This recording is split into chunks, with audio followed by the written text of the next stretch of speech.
Hi everyone, सो आज हम पढ़ने वाले हैं अपना सेल वॉल और न्यूक्लियस के बारे में। आपने इनका नाम सुना होगा, राइट? सेल वॉल और न्यूक्लियस क्या होता है। तो पहले आज हम बात करने वाले हैं अपना सेल वॉल के बारे में, ठीक है, जो आपने इसका नाम सुना होगा। तो सबसे पहले बात करते हैं सेल वॉल प्रेजेंट कहाँ होती है। तो जो सेल वॉल होती है आपकी, वो प्लांट के अंदर प्रेजेंट होती है, एनिमल्स के अंदर प्रेजेंट नहीं होती है, ना ह्यूमंस के अंदर प्रेजेंट होती है। जो सेल वॉल होती है आपकी कहाँ प्रेजेंट होती है? आपकी प्लांट के अंदर प्रेजेंट होती है।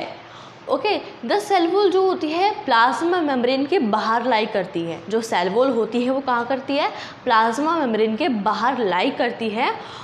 वो जो the plant cell wall is mainly composed of cellulose. और जो प्लांट सेल वॉल होती है वो किसकी बनी होती है? सेलुलोज की बनी होती है, ठीक है। जो प्लांट सेल वॉल होती है ना, वो आपकी सेलुलोज की बनी होती है। और जो सेलुलोज क्या होता है?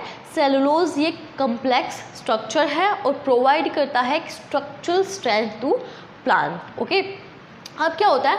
प्लाज्मोलिसिस क्या होता है? When a living plant cell loses water through osmosis, there is shrinkage और contraction of the contents of the cell away from the cell wall. This phenomena is known as plasmolysis. Plasmolysis क्या होता है? जब कोई living plant cell loose करता है पानी, किसके थ्रू? ऑस्मोसिस के थ्रू। उसमें क्या होता है? वो सिकुड़ता है, श्रिंकेज होता है और कॉन्ट्रैक्शन होता है, उसको हम सिंपली बोल सकते हैं प्लाज्मोलिसिस। तो सेल वॉल कहाँ प्रेजेंट होती है? प्लांट्स के अंदर प्रेजेंट होती है, एनिमल्स के अंदर प्रेजेंट नहीं होती है। अब बात करते हैं न्यूक्लियस के बारे में। न्यूक्लियस क्या होता है? आप सभी ने इसका नाम सुना होगा।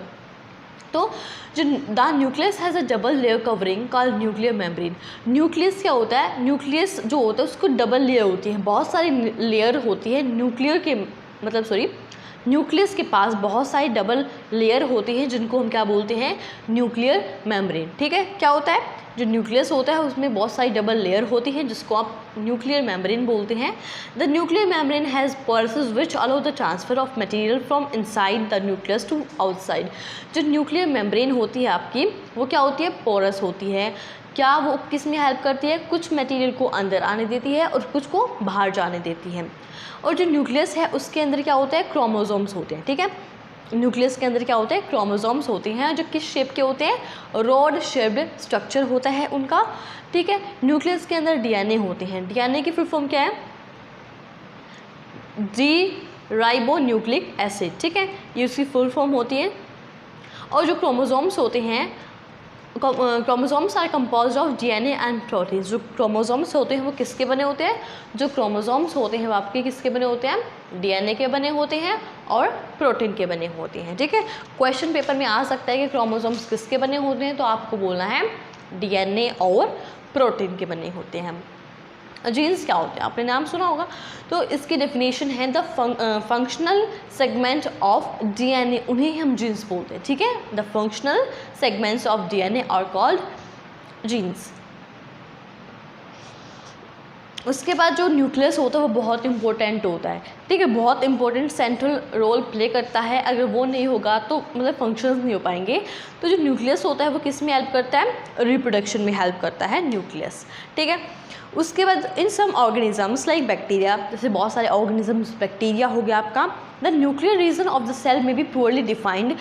क्या होता है? न्यूक्लियर रीजन उनमें नहीं होता है, ठीक है, बहुत कम होता है, होता ही नहीं है, ठीक है। Due to absence of nuclear membrane, उनके अंदर न्यूक्लियर मेम्ब्रेन नहीं होगी तो उनके अंदर न्यूक्लियर रीजन भी प्रेजेंट नहीं होगा। क्या? उनके अंदर न्यूक्लियर मेम्ब्रेन ही नहीं है तो न्यूक्लियर रीजन कहाँ से आ जाएगा? वो भी नहीं होता, वो एब्सेंस होता है, ठीक है, होता नहीं है उनके अंदर। और क्या होता है? Such an undefined nuclear region, जिसके पास न्यूक्लियर रीजन नहीं होता उनको ही हम क्या बोलते हैं? न्यूक्लियोइड बोलते हैं। क्या बोलते हैं? न्यूक्लियोइड, NUC, ठीक है, NUCLEOD, न्यूक्लियोइड, ठीक है।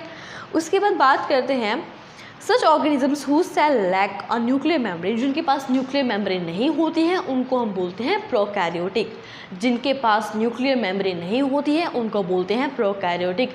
हम प्रोकैरियोटिक के बारे में पढ़ेंगे और यूकैरियोटिक के बारे में हम पढ़ने वाले हैं। Organism with cell having a nuclear membrane, जिसके पास सेल, मतलब जिसके पास सेल के अंदर न्यूक्लियर मेम्ब्रेन होता है उनको बोलते हैं यूकैरियोटिक। जिसके पास नहीं होता क्या? न्यूक्लियर मेम्ब्रेन, उनको बोलते हैं प्रोकैरियोटिक।